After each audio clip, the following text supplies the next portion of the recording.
my paid volunteer world.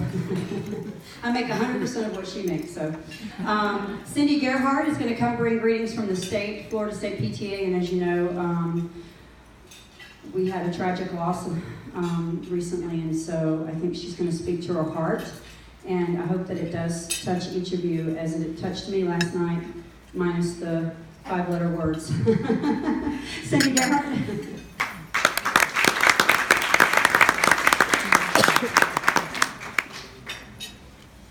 The 5-letter words were brave, right? Yes. Yes. So, hey guys, Mr. Boone, you were so excited. I thought you were next, but you get to go after me. Sorry about that. You don't have anybody? Is it just me? Okay, well, never mind then.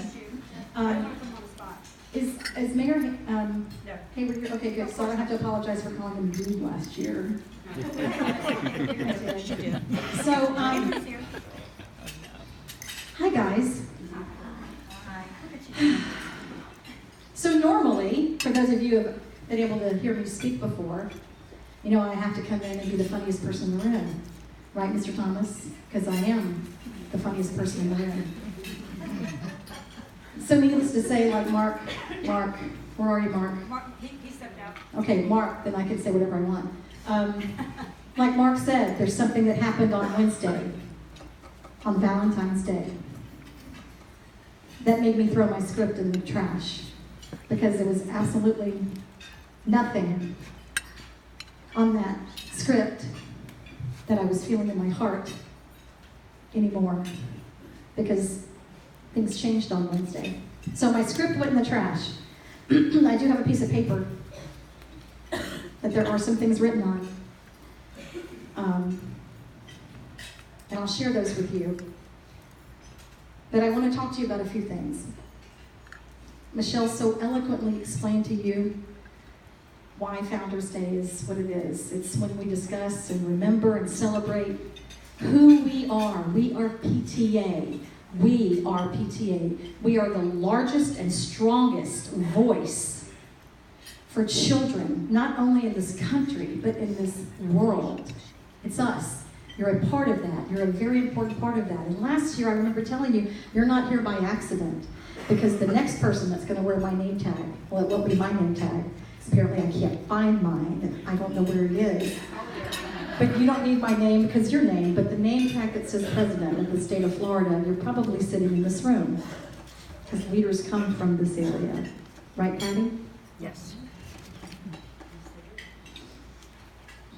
You're not here today by accident, because maybe there's something I am going to say that you need to hear. Maybe if Wednesday didn't change you as much as it changed me, maybe I can say something to you today that does. Those founders that were having a discussion 121 years ago and said, you know what, there's children dying in our factories, there's children dying because there's no immunizations, they're dying of diseases that are preventable. How can we help? Children were dying 120 plus years ago, and there were parents, mothers who got together and said, no more. Now, I don't know about you, but on Wednesday I felt like, why am I still having this battle? We fight all the time, right? We fight.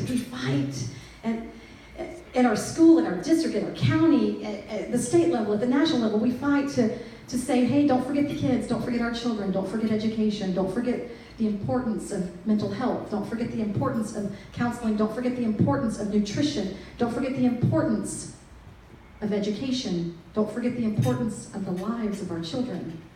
And yet here we are on another Founders Day. And I can't celebrate because I feel like that work is still needing so desperately to be done. And if 120 years ago, they were able to start a movement that could not be stopped. I mean, think of the gravity of that. 120 years later, you're sitting here with a name tag and a placeholder that has the name of what they birthed. Imagine how important that is. I promise you, in 120 years, I do not need a group of parents sitting in a room weeping talking about how they still have work to be done. I want them rejoicing. I want them remembering. On the back of your cards, those of you that have the name cards on your tables, you'll see the logo that I chose, that someone so dear to us, Mike Kinney, in this room, was able to help me put together when I told him 2 years ago that I was going to be president of the state of Florida, and I needed something that could capture my passion, my heart, my hurt. All children are our children. Remember, I used to work for the school district here in Escambia County, right, Mr. Thomas? He was my boss. I know, he needs an extra hug today, because he lived through that. But through my work, behind the counter, I'd spent how many years on the other side, right? Flitting in, flitting out, hey, everything's great, carnival, blah, blah, blah, blah. Then you go on the other side of the counter, and then you see the lives of the children that are in your community that you didn't even realize what they were going through, the ones who don't have stable housing, the ones who don't have parents in their home, they don't have stability, they have issues that you can't imagine and fathom. So Mike helped put this together. My heart, the tree, which is the long-standing symbol of PTA, the leaves, which are our children, and the two that are on the ground. And those were specific stories that touched my heart when I worked at Ferry Pass Elementary School. Those were specific faces to me. And they felt, because as an admin clerk behind the front counter, I couldn't do anything. I didn't have the power. I didn't think I did. But as the president of Florida PTA, with over 350,000 voices behind me, while it saddens me that there are now 17 more leaves on the ground, I can do something. You can do something. I got a phone call. I've been speaking frequently since Wednesday afternoon. Thank you for indulging me. I'm so sorry. I've been speaking since Wednesday afternoon with the PTSA president, Kim, from the high school in Broward County. Are there any PTSA presidents here in the room? Thank you. It's a very difficult phone call for me to make when I first got her contact information, and all I said was, I need to hear your voice. I need to know that you're okay. And her son answered the phone. Her son, who attends the school, who got checked out at 1:30 because he does dual enrollment at the University of Florida, an offsite. When he answered the phone, you could hear it in his voice. The worry, the concern, because remember, all of his friends, they're still back at the school and there's still no answers. Nobody knew because it was fresh. So I talked to Kim. She didn't even know what to say. I didn't know what to say. I can promise you, when I decided to serve in this capacity, this is the last thing that I would have ever predicted that I would have to work through, because it didn't come in the book, did it? There's no procedure book for how to handle this. And I've got people all across the state asking me why, asking me how, asking me why didn't you do more? For those of you that follow me on Facebook, I shared that with you last night. Yes, I have people saying you could have done more. Quit using the fluffy words. Quit saying thoughts and prayers. Quit doing that. You could have done more. And I probably could have. All I know is when I talked to Kim about 30 minutes before we all gathered today, she called me and she had a couple of questions, because I pledged to her that between now and until she doesn't need me, she has me 24 hours a day, 7 days a week. She owns me, because I'm here to support her in whatever she needs, because it was her children in her school, Tori. It was those kids that she sees every day. And there's 15 of them she won't ever see again. So I told her where I was. She said, I didn't mean to bother you. And I said, I'm about to go speak at the Founders Day luncheon.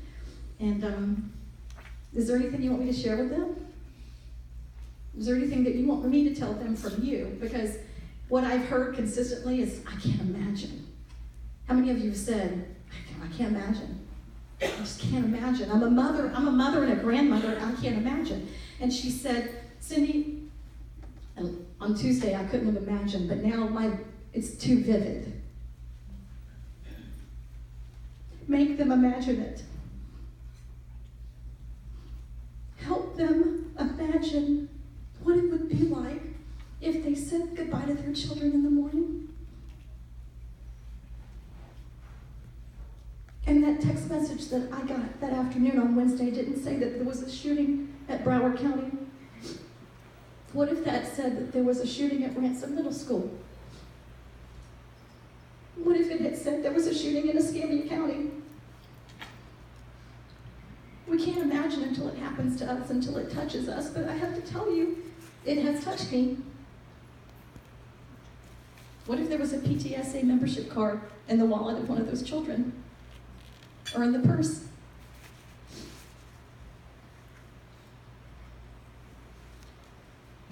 I know that my job is to inspire and motivate,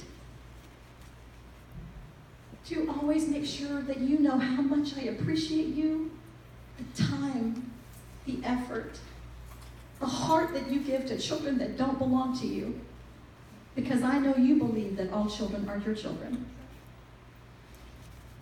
I just want you to take away that there can't be any more. I don't want to call you and ask you to hear your voice. I don't want to ask you, what can I do? On Sunday, I'll be driving down to Broward. On Monday, I'll be meeting with those parents. And on Tuesday, I'll be in that school. And it's going to be one of the hardest things that I've ever had to do. But I'm doing it because of who we are, because of what our name tag says. Because 121 years ago, there were some parents who said, this is what we have to do. We're here during the good times, during the celebrations. We're here during the hard times. So I just want you to remember that doing the same things that we've been doing, obviously, is not enough. We've got to do more. The conversations have to start. And they're uncomfortable. But I'm up for it. I won't back down. I don't want to have to call you. And I'm just going to close. Please forgive me. With what is on my paper.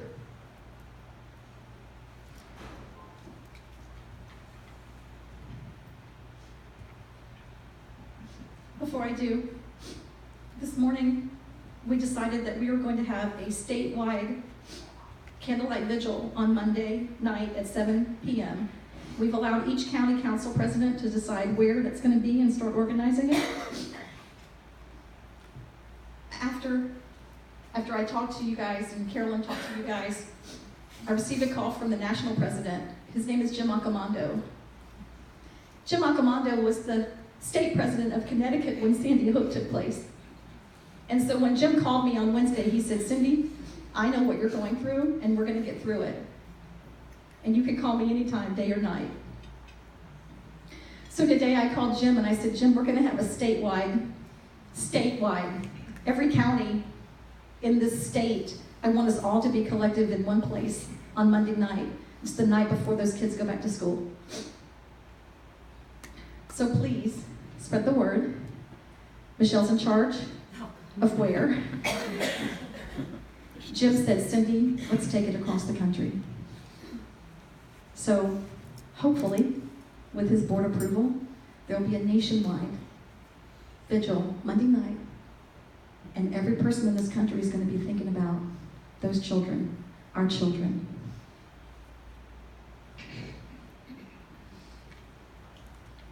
Alyssa, auto deaf, 14.